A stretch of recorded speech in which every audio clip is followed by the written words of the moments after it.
So, first of all, just an extension of thank you for your time. Thank you for your focus today. There are a lot of different places you could be and a lot of different things that you could be working on. This is a very important topic for us to discuss, and I really value your time and your attention. As Karen mentioned, there will be a couple of natural places through this presentation where you will have the opportunity to ask questions. And please do, but if you don't get the opportunity to ask the question that you wanted to during the presentation, we will make sure that you have contact information so that you can reach out afterwards.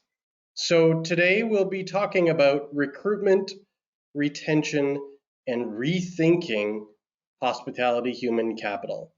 I understand that the beginning of this day was a really great and comprehensive industry update, which included framing some of the present workforce and labor challenges and really looking towards the future in terms of starting to be able to create some solutions. So what we'll be speaking about today will have a little bit of that. It'll help you reflect on some strategies.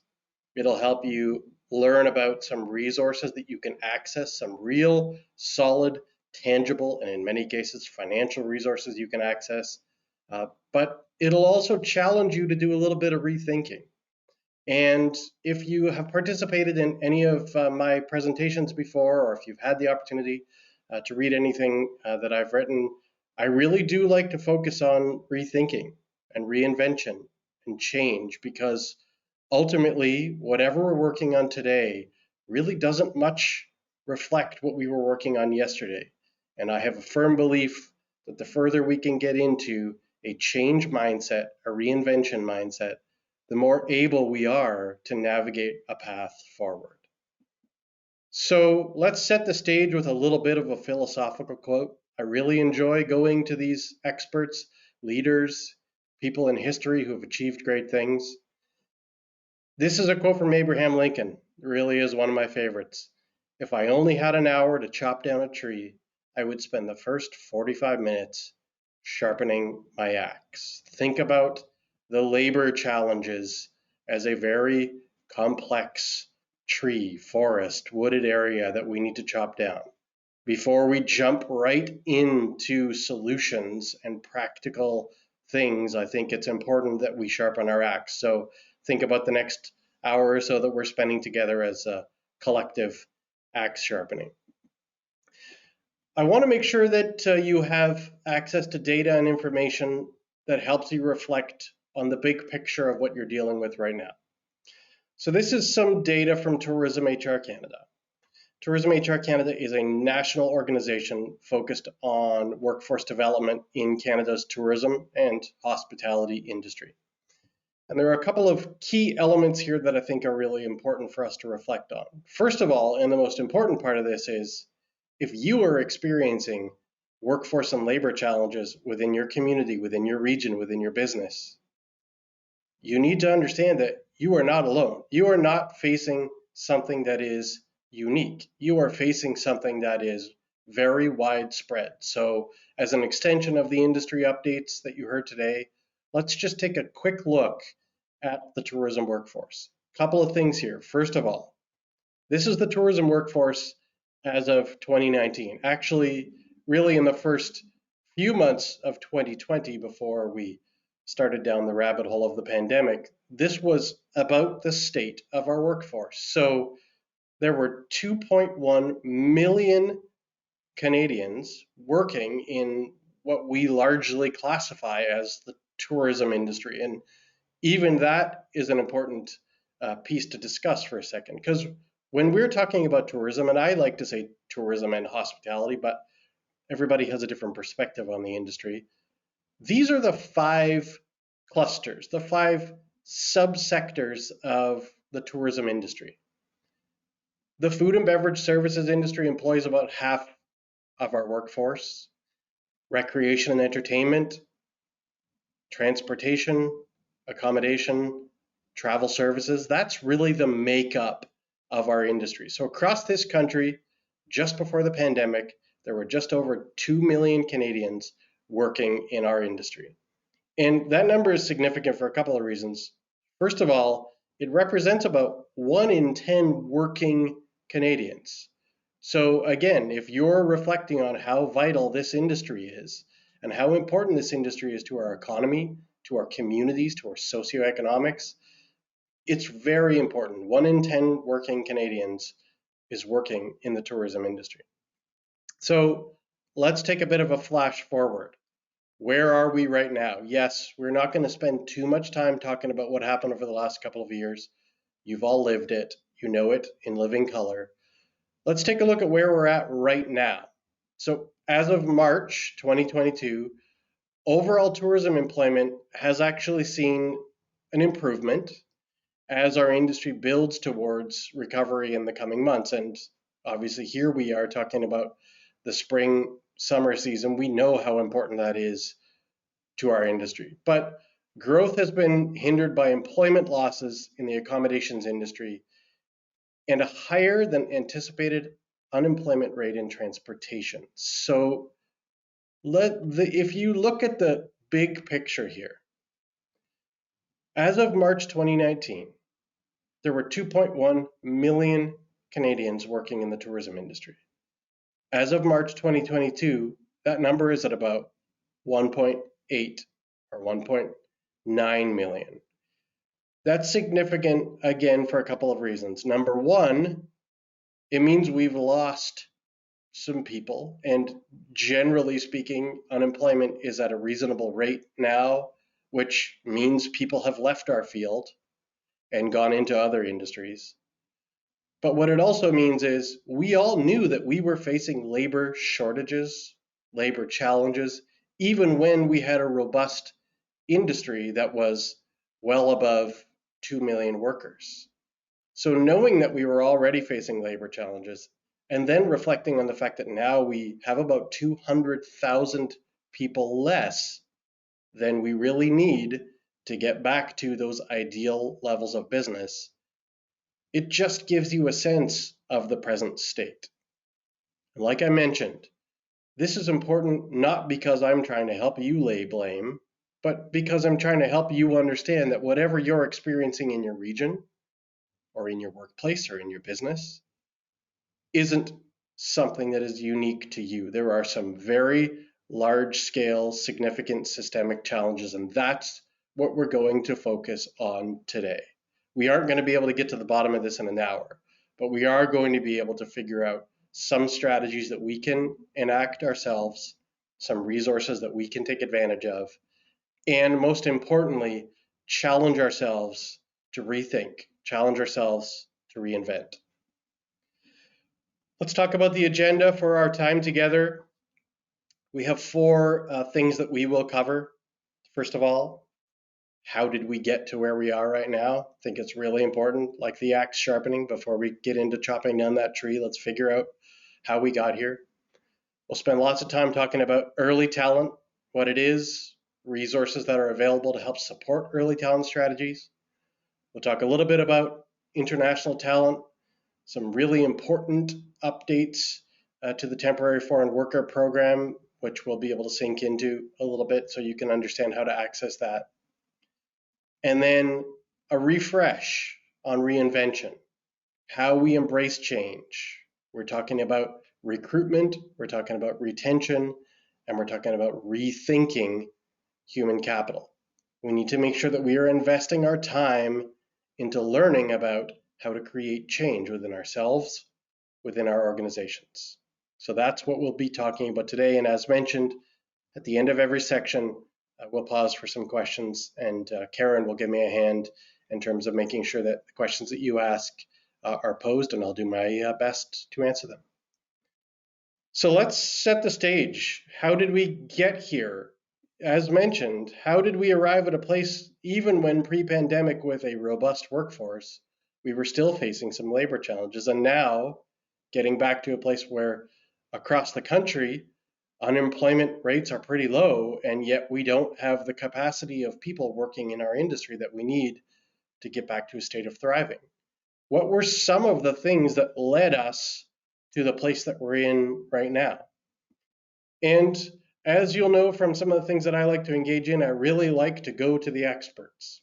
So what I wanted to do is I wanted to share a few key points, highlights really, from an address by Four Seasons Hotel and Resorts founder Isidore Sharp at the Conference Board of Canada's Tourism Outlook Conference. Now, again, recognizing that not all of you work in the hotel and restaurant industry, however, those are pretty reflective of the labor challenges that we're experiencing. And by understanding how many people work in the restaurant and hotel industry, you can see how significant that impact is on our overall labor patterns. So, three really key highlights from Mr. Sharp's address to the Conference Board of Canada on the tourism outlook. So he predicts both the hotel and restaurant sector will face a semi-skilled labor shortage, and greater labor mobility will aggravate the turnover problem. Secondly, from his perspective, I think we've been making headway convincing colleges and career advisors that hotels can be a worthwhile career. But building a hotel image is not like creating a political image. We're dead if we don't deliver on our promise.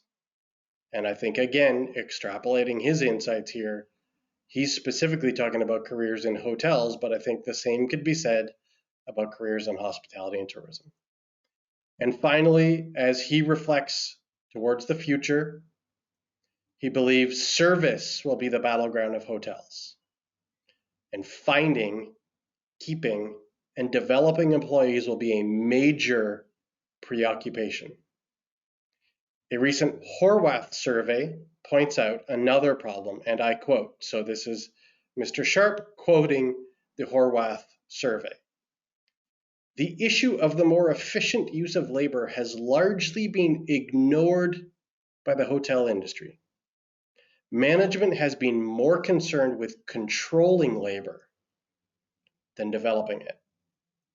And that last point, I think, is a very profound perspective, both from an industry icon and leader like Isidore Sharp, but also from an organization like Horwath, who conducts pretty comprehensive market research and business surveys. This is about rethinking.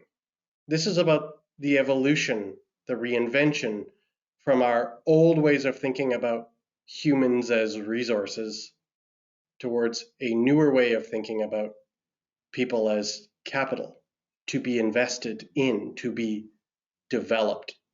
So this is as much about mindset and operational shifts as it is about labor supply versus demand.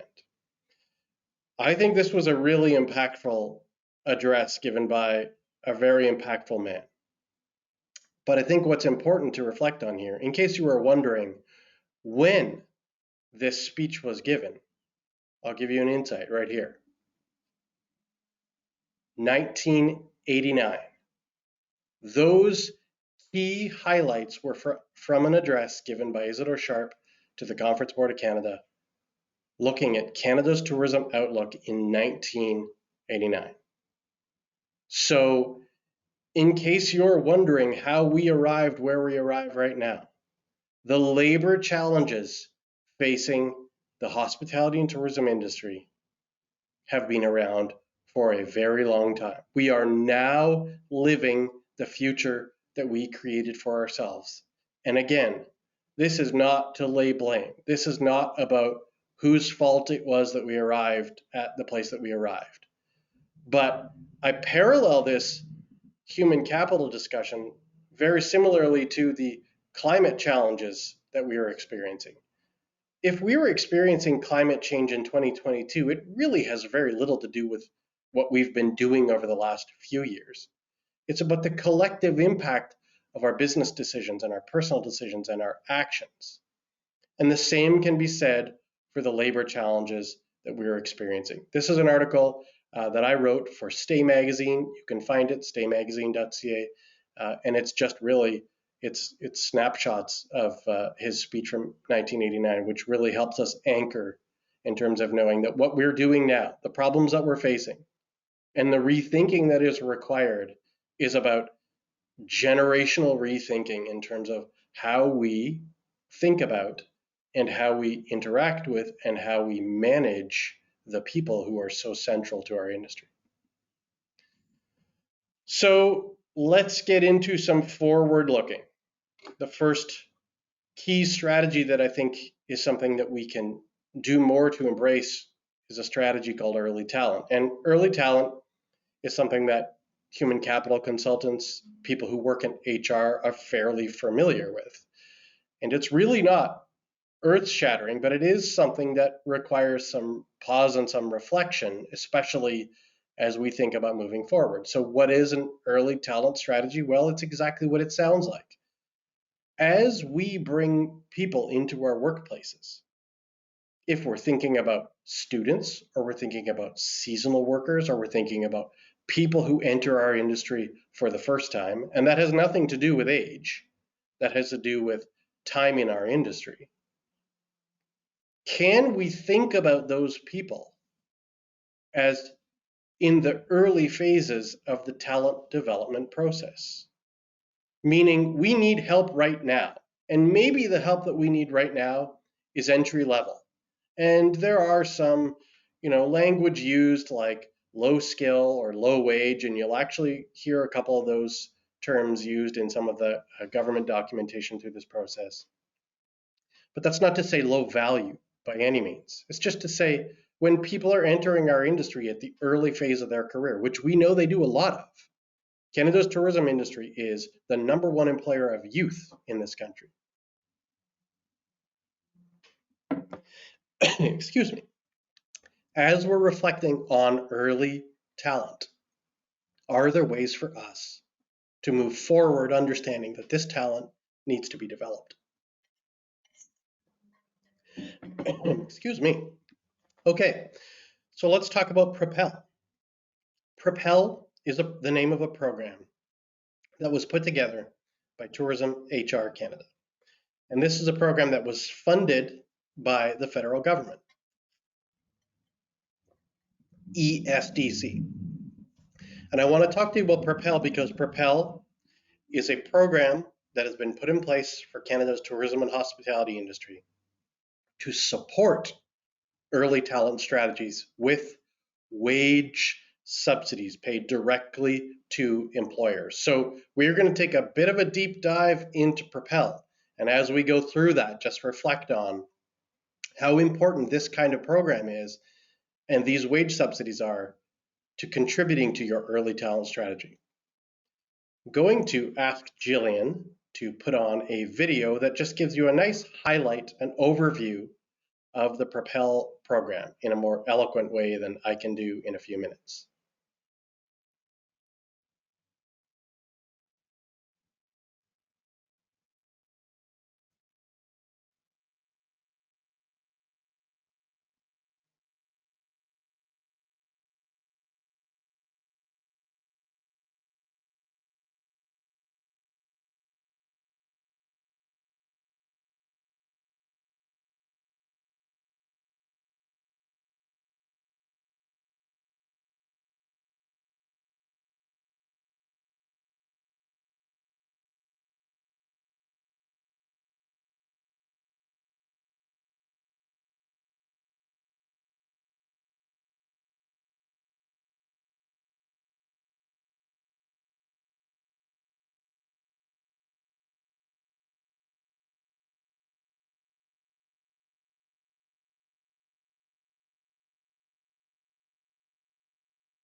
All right. So that gives you a good overview of the Propel program. Let's talk a little bit about what Propel is all about and do a bit of a deeper dive into this concept of work integrated learning. This is, after all, about training. So this is about us learning new things that can contribute to the success of our professional careers and our businesses. So the concept of work integrated learning has really been around for a long time, especially in the hospitality and tourism industry. You think about the apprenticeship system when people used to come up and apprentice and learn the culinary skills and the baking skills required. That kind of thing is still happening right now, but the field of work integrated learning is something that's developed really only over the last few years in terms of a field of practice, a field of study. So Cooperative Education and Work Integrated Learning Canada is a national organization. We refer to them as CWIL. They're the lead organization for work integrated learning in Canada. And they define work integrated learning as a form of curricular experiential education that formally integrates a student's academic studies with quality experiences within a workplace or practice setting. Excuse me. WIL, the short form for work integrated learning experiences, include an engaged partnership of at least an academic institution, a host organization, and a student. WIL can occur at the course or program level and includes the development of student learning and objectives outcomes related to employability, personal agency, knowledge and skill mobility, and lifelong learning. Excuse me, I'm so sorry. So at the bottom of this slide, and Jillian has said that she will put some of these links in the chat, you will be able to access more information and more resources about any of the topics that we're discussing today, so that if something resonates with you, you can dig deeper into it and see how you can access it. So technically speaking, there are 9 different types of work integrated learning. I've tried to simplify that in terms of the different types of work integrated learning that are present mostly in the hospitality and tourism industry. So we actually see a lot of cooperative education, or co-op, field placements, internships, and work experience. Now, why this specifically matters is early talent is such that you can attract students, post-secondary students, to do their work integrated learning experience with you, where the learning that takes place on the job with you complements their academic program and contributes to their career development. Because students who are on work integrated learning, any one of these, come into your workplace, and when they're finished, they're usually pretty close to graduation and become a really important group for you to draw from. Gives you a good amount of time to work with them on the job, and potentially, if they're the right candidate and you're the right employer, hire them post their work integrated learning experience. We're talking today about recruitment. Yes, this is a great way to recruit people into your workplace, but also retention. This is about career development, the journey from work integrated learning to employment. Just quickly, the Student Work Placement Program, which essentially is the name of the government program that Propel has been funded through, is all about giving post-secondary students across Canada paid work experience related to their field of study. Work integrated learning is so important that for the last, I don't know, I'm going to say, as many as 10 years, there's been some form of a federal funding program available to support employers accessing wage subsidies to pay students to do their work integrated learning. And that's so important because everybody is recognizing the vitality of our workforce stems from a relationship between our post-secondary sector and our industry. And again, here's another link at the bottom. This just outlines the student work placement program, which in our case is called Propel. But this program has been around for a really long time. The year that we just completed, which ended at the end of March, was the first time that the tourism industry has ever been approved to deliver the student work placement program. So, not to waste a good pandemic, it gave us at Tourism HR Canada and our industry partners the opportunity to present to the federal government how important the tourism industry is, but most secondarily, how essential our relationship between our post-secondary sector and our industry is. And so we are really happy to announce, really only happened a couple of weeks ago, that the Propel program has been approved for the next 2 years, which means there are wage subsidies available right now for the upcoming spring summer semester. And I want to walk you through just a high level summary of how you can access some of those wage subsidies, because this program is available for you right now. So essentially, a key component of the Propel program is our online portal. There's a URL at the bottom of this page. That URL is a bit tricky to navigate. We also have a URL which is just propelcareers.ca, and I'll show that to you in a little bit so you can access that. The Propel online portal is not unlike any other online portal that you've used.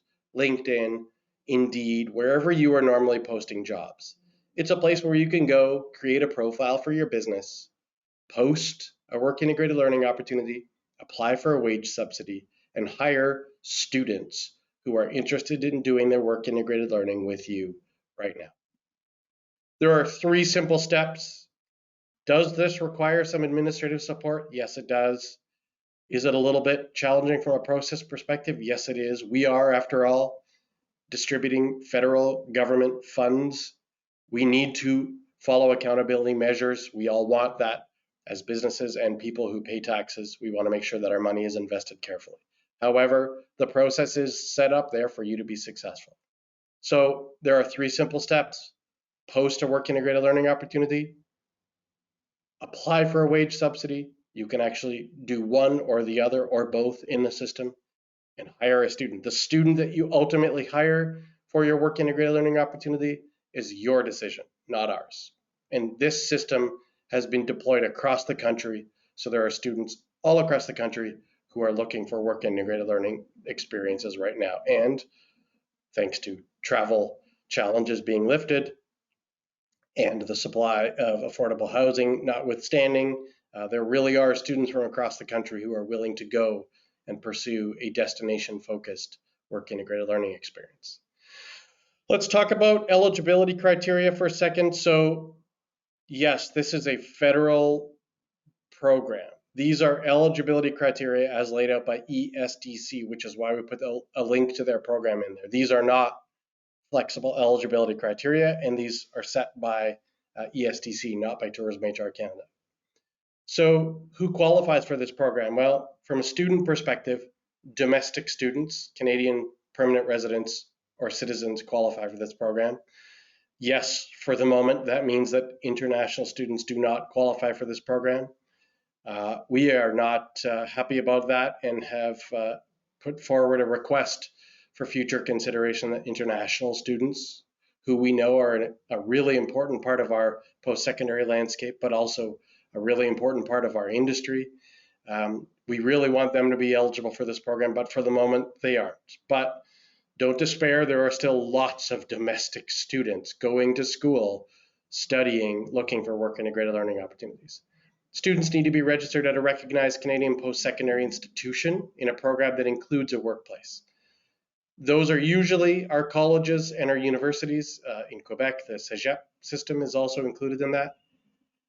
And the program needs to have a component of work integrated learning built into it, which is why I referenced for you the different types of work integrated learning: co-ops, field placements, internships, work experience. And the students will know if their program has a component of work integrated learning, and the faculty and the program support team will know. And if all of those things are met, then the students are eligible for you to access this wage subsidy. So let's talk about you, the employers. Employers who qualify are tourism and hospitality employers, and let's face it, if you are attending this session today, that's certainly you, and or employers who are posting a job that is related to the tourism and hospitality industry, though the business itself may fall outside the industry. So, You could be a financial institution or, a professional law firm that has an event, coordination department. If you're hiring cooks or event planners within your business, those are still hospitality and tourism related jobs, even if your business doesn't technically meet the qualification. So if you're a tourism and hospitality business, or you have a tourism and hospitality job function within your business, then you are eligible. These placements can be on site, they can certainly be remote if they need to be, or they can certainly be hybrid if conditions are changing throughout the process. The students themselves can't be funded by other federal grants or programs, but the students can definitely be funded by other provincial grants or supports. And it doesn't mean you as a business can't be receiving multiple sources of grant funding. Yes, of course, we recognize that that's the condition that many people are finding themselves in, but it's all about the individual. So if you are going to hire a student on a work integrated learning experience and pay them and then access the wage subsidy, excuse me, that student can't be receiving other federal grants to support those payroll costs. And then the student must be hired as an employee of the company, not as an independent contractor. Excuse me. So this is some contact information specifically about Propel. You can email us questions, propel@tourismhr.ca, or visit our webpage at propelcareers.ca. I just covered a lot of ground about a really important program that supports early talent strategies. As you heard in the video, as an employer, you can access wage subsidies of up to $5,000 per student who you hire on a paid work integrated learning experience. There is no limit in terms of the number of students you can hire. And students and placements are available throughout the year, starting with the spring summer season and then moving forward into fall and then moving forward into winter. So I would highly encourage you, if you're not going to do anything else after this presentation, at least go to propelcareers.ca. There are lots of tools and resources there. There are aids that can help you go through the application process. There's contact information there to really help you guide your process to work your way through that application so you can access those wage subsidies. I do want to just pause there for a second and see if there are any specific questions related to the Propel program. Karen, anything there? We do have a few, Joe. Thank you for asking. Maya asks, is it accessible for seasonal businesses? Yes, so it is absolutely accessible for seasonal businesses. The only eligibility criteria is that your business is registered with the government, that you are in the hospitality and tourism sector, and that you are hiring a student who meets all those eligibility criteria for a paid work integrated learning experience. If your business is seasonal, that is absolutely fine. As long as you meet those eligibility criteria, you are fine and encouraged to access those students. Lots of students are out looking for work integrated learning experiences right now for the spring summer semester. So they're keenly aware of the fact that many of these experiences are seasonal. Thank you, Joe. Question here. So wage subsidies are only valuable if you have bodies. So how do you get job seekers to apply? Great question. So the good thing is the Propel portal is part of a larger network that has been built across Canada's post-secondary sector by an organization called Magnet or Outcome Campus Connect. And so there are already hundreds and hundreds of students in the portal looking for work integrated learning experiences. So they're already looking for these experiences.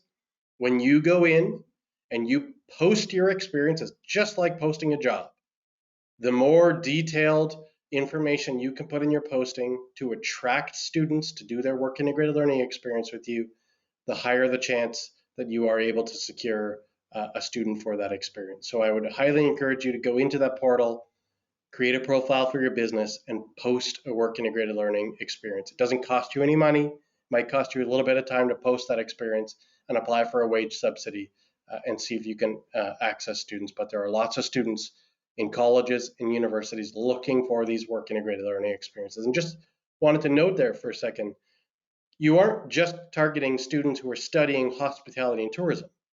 You could be targeting students who are studying marketing or engineering or business or accounting. Any job function within your workplace has students in the post-secondary sector looking for work integrated learning experiences.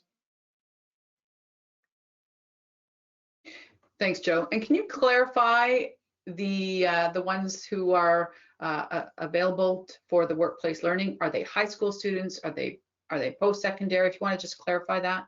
Absolutely. So these are post-secondary students. These are post-secondary students who are enrolled usually in college or university programs. So most of the time we're trying to attract people who have already committed their time and money to study hospitality and tourism, but there are thousands and thousands of people studying in colleges and universities across this country in any form or field that could be applicable to our industry. So yes, this specific program is for wage subsidies for post-secondary students. And do they need to be returning to school? So their work integrated learning experience needs to be a part of their program. So if some colleges and universities put those placements at the end of the programs, which technically would mean that they're doing their work integrated learning experience and then not going back to school, which is a natural fit for you to hire them then as employees later on. But in some cases, those work integrated learning experiences are in the middle of their programs. And in some cases, they have multiple. So yeah, it's a little bit of a mix. Thanks, Joe. It's 11:40. I'm going to let you get back to your presentation. Thanks so much. Thank you very much. And that email address is there for you, propel@tourismhr.ca, to really help you. If you have questions later, you can definitely email us. Okay, so we talked about early talent. Now let's talk about international talent. International talent has been a source that we in the tourism and hospitality industry have accessed for a very long time. It's an important part of our workforce. It's an important part of our community. It's an important part of what makes Canada a great place to live. So there are some very recent developments that have been made to the temporary foreign worker program that is really essential to learn about right now to access international talent. While early talent is something that you can usually access pretty quickly, international talent is something that takes a little bit of time. And remember, we're rethinking human capital. So yes, we need to deal with the right now. We know that there's pressures in terms of getting people into your businesses right now to deal with the seasonal business volume that you're experiencing. But I would also challenge you to think a little bit long term. So the temporary foreign worker program really helps that. So there are 5 key policy changes that will be implemented in the coming weeks as part of the Temporary Foreign Workers Program Workforce Solutions Roadmap to respond to current labor and skills shortages. This might seem a little detailed, and I'm sorry for the density of this, but these are really, really important changes. And the Temporary Foreign Worker Program has been something that we've all been advocating for some really important changes. And so these outline, and this is really, I think some of these changes rolled out over the last couple of weeks. So this is really, really current information for you. So effective immediately, to address seasonal peaks, there will no longer be a limit to the number of low-wage positions that employers in seasonal industries, such as fish and seafood processing and tourism, can fill through the Temporary Foreign Worker Program. This makes permanent the seasonal cap exemption that had been in place since 2015. In addition to the maximum duration of these positions will be increased from 180 days to 270 days per year, which essentially means if you navigate your way through the temporary foreign worker process, you will now be able to secure those workers for 270 days rather than 180 days. This is very significant in terms of being efficient. We talked about recruitment. We're also transitioning to retention. If you're going to go through the temporary foreign worker process and you're going to have international people enter your communities and enter your businesses, we ought to find a way to keep them here. Labor market impact assessments, LMIAs, will be valid for 18 months, an increase from 9 months And prior to the pandemic, LMIAs were only valid for 6 months. Again, if you've ever helped your organization navigate through the LMIA process, or if you've ever done it yourself, you know that it's quite a timely process and in some cases can be really expensive. This now helps you because that LMIA is valid for 18 months. It gives you a longer runway to deal with when you're navigating the temporary foreign worker program. And the maximum duration of employment for high wage and global talent stream workers will be extended from 2 years to 3 years. This extension will help workers access pathways to qualify for permanent residency, enabling them to contribute to our workforce for the long term. If you have ever helped anybody in your organization navigate the permanent residence process, or if you yourself have been through it, you know this is a really tricky process. The change from 2 years to 3 years is so important because it allows the workers and the employers to accumulate the number of hours to gain the requisite points that are required to qualify for permanent residency. Again, we are talking about rethinking our approach to the people in our industry. If we are going to the trouble of getting international workers in our workplaces and in our workforces and in our communities, we ought to find a way to keep them. If they've gone through the challenge of moving themselves and their families and all their resources from one country to another, we really need to set up for the long term and retain them within our industry and within our workplaces. So these are changes that are effective immediately. Lots of organizations have been out there advocating for this kind of change. And this change to the temporary foreign worker program, specifically in place to help highly impacted industries, is very, very welcome news. I would highly encourage you to spend some time learning a little bit more about the changes of the temporary foreign worker program. There are a couple more policy changes that are really important. For 7 sectors with demonstrated labor shortages, such as accommodation and food services, employers will be allowed to hire up to 30% of their workforce through the temporary foreign worker program for low-wage positions for 1 year. All other employers will be allowed to hire up to 20% of their workforce through the TFW program for low-wage positions until further notice, an increase from the former 10% cap. This might seem nuanced, but previous to all of this, you were only really able to hire 10% of your workforce through the temporary foreign worker process. That number has been boosted, at least for the next year, up to 30%. And again, if you're going to go through the challenge and the process of accessing temporary foreign workers, then we ought to find a way to keep them. This really helps you increase the number of international workers in your workplace.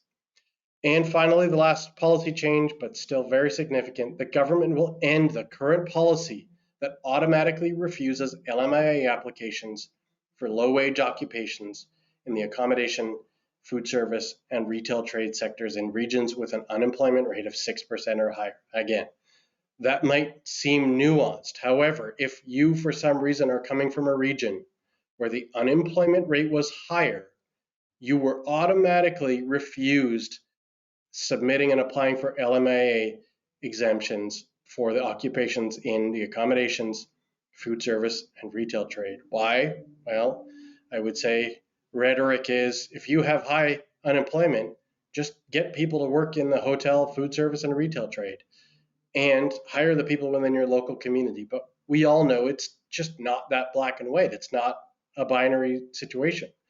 So this change eliminates that policy, which essentially means regardless of your unemployment rate in your region, you can access LMIA and temporary foreign workers.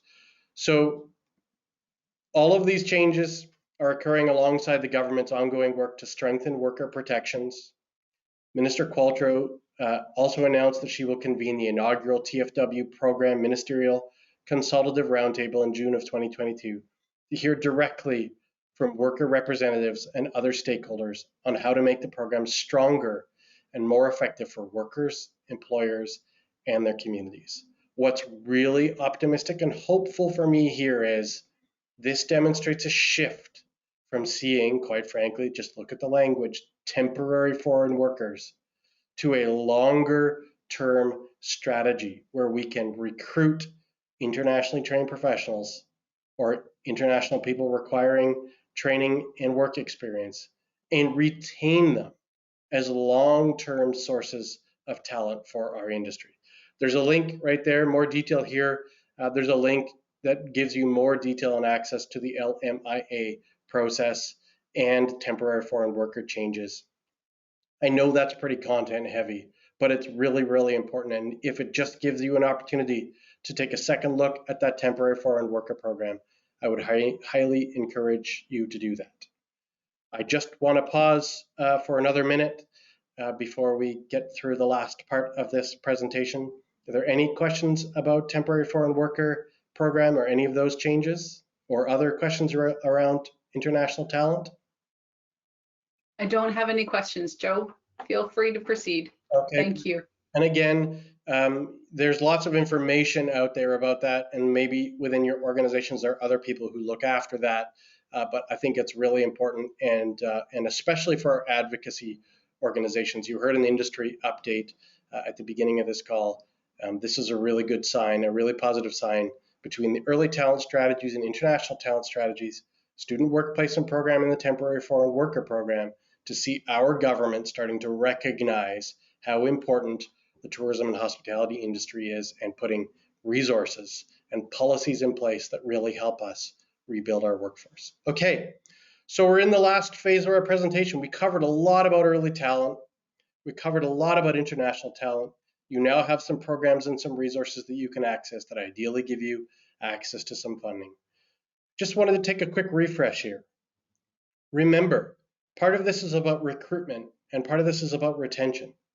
But part of this is also about rethinking our approach to human capital. And we reflected on Isidore Sharp and his perspective from 1989, the decades of the conditions that have led us to the place that we're in right now.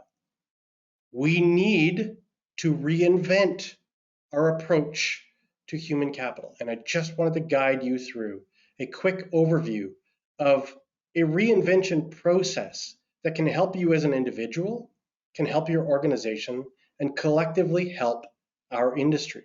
This is not just about a short-term fix. This is about reinventing our processes. You see, reinvention has two components. When you look at that word, you see the re and you see the invention. Oftentimes people think about reinvention and change and transformation is about out with the old and in with the new, but it's not. It's about reiterating, repeating, revisiting that original invention. And what is an invention? An invention is the original idea. The hospitality and tourism industry relies heavily on our people.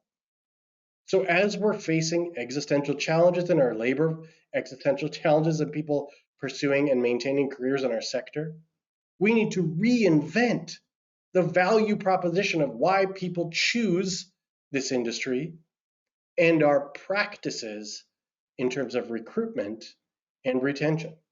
I talked at the beginning of this presentation across this country, pre-pandemic, 2 million people. At our peak, we lost about 800,000 workers.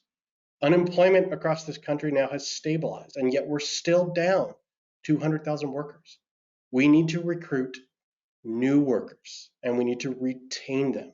And while we're doing that, we ought to reinvent the way we're conducting ourselves so that we don't find ourselves in the same situation looking back 30 years from now saying, we've got the same challenge. So how do you thrive in an era of disruption? And we are fully in an era of disruption now.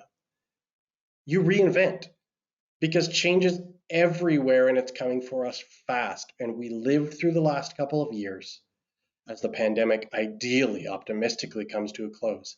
It doesn't mean that things are going to stop changing. Change is constant. It's going to continue. I want to give you a little bit of an algorithm, a little way that you can focus on developing your own reinvention skills and strategies within your organization. You see, there are three components of reinvention. Everywhere you've seen and experienced and lived change, transformation, reinvention. These three components have been present, and they're actually all skills that you can develop within yourself and within your team. And if you're thinking, this is a little uncomfortable, this is a little different, we need to do different things to get different results. We cannot continue to walk down the path of managing our people the way we've always managed our people. We need to challenge ourselves as managers, as leaders, as business owners, as professionals to reinvent how we engage with the people of our industry. There are experts out there who are putting this together for us. Adam Grant, great book, Think Again, we're rethinking human capital. Resilience is the strength and speed of our response to adversity. Have we ever experienced resilience over the last couple of years? But the great thing is, resilience is a skill. How do you know it's a skill? Because you've made it through the complexity of your life. Because the strength and speed of your response to adversity comes from living through adversity. Resilience is a key skill in the reinvention process. Adaptive capacity. It's the ability of an individual or a group to realize change. Not everybody can actually realize change. Not everybody can move from present state to future state. But here we are talking about rethinking human capital and refusing to put ourselves 30 years from now in the same position that we're in now. We need to create change, reinvention. And the final skill, yes, believe it or not, vulnerability is a skill. Brene Brown, great author of Daring Greatly, vulnerability is embracing uncertainty, risk, and exposure. We have all lived through that over the last couple of years. Let's continue to develop our vulnerability skills and the vulnerability within our organizations. Why does this matter for hospitality and tourism? In fact, why does human capital matter? Why do people matter to the hospitality and tourism industry? Well, you already know the answer to that question, but let me just help.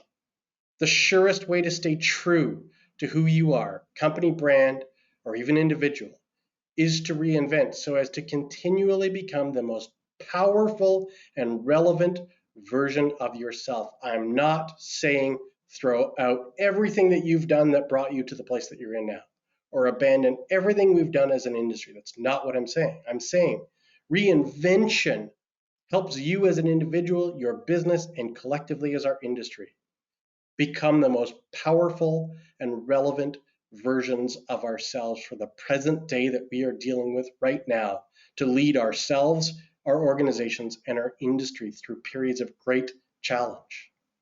You see, hospitality has a coded meaning too, just like reinvention. There are two parts to the word hospitality. There's the hospital and that ITY. Yes, hospital is a bit of a strange word to reflect on, but ask yourself, why do you go to a hospital? What are you seeking? You're seeking care. You see, the core essence, the invention, the original idea of hospitality is taking care of people. Hotels, restaurants. That's what it's all about. It's about care. And we're repeating, revisiting, reiterating our capacity to care for the people who come into our businesses. Let's look at the other side of the ledger. Tourism, we can decode that one too. Tourism really has two parts. There's the tour and the ism. And think about all isms. There are really great, powerful isms, and there are really negative, challenging isms. An ism is ultimately a way of being. And what is tour? Well, tourism is about being in movement. The original idea of the hospitality and tourism industry is about taking care of people in movement.